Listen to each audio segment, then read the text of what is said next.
يقول السائل: يوجد داعية يقول إنه سلفي، ولكن دعوته مع الحزبيين ولا يحذر منهم، بل يحذر طلابه من الردود، ويقول عن بعض المشايخ السلفيين بأنه على حق ولكن أسلوبه خطأ، ويخالط الحزبيين كثيرا، فما هو توجيهكم لذلك؟ هذا جاهل، هذا جاهل، هذا مغرور، هذا مسكين، هذا ليس بسلف، ولكنه يخدم أهل الباطل.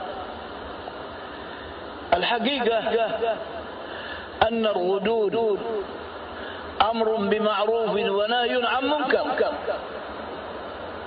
فيقال له: ما تقول في قول الله سبحانه وتعالى: كنتم خير أمة أخرجت للناس تأمرون بالمعروف وتنهون عن المنكر وتؤمنون بالله.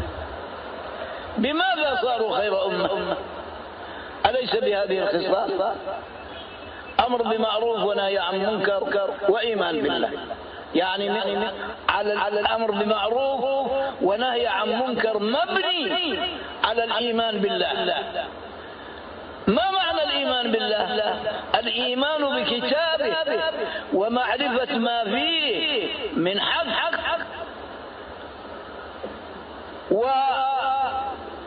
ومعرفة أيضا سنة رسول الله صلى الله عليه وسلم وما فيها من حق، وتدمغ بهذا الحق، تدمغ به الباطل.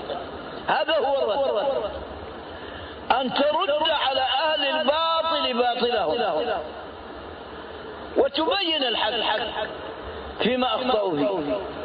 فهل يقال أن الأمر بالمعروف والنهي عن المنكر حرام؟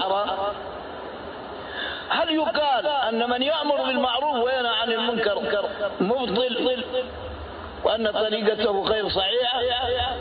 هل يقال هذا؟ الجواب: قولوا يجوا. أراكم ساكتين. يقولون لا يقولون لا يقال عنها، بس إيشهم يقولون كلهم بهذا حتى.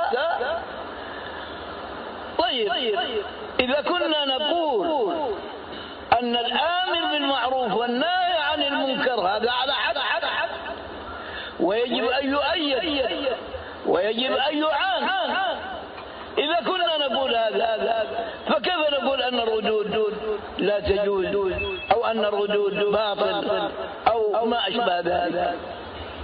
نقول لا، الذي يقول هذا فهو المبطل، ليقول هذا هو المبطل. نعم.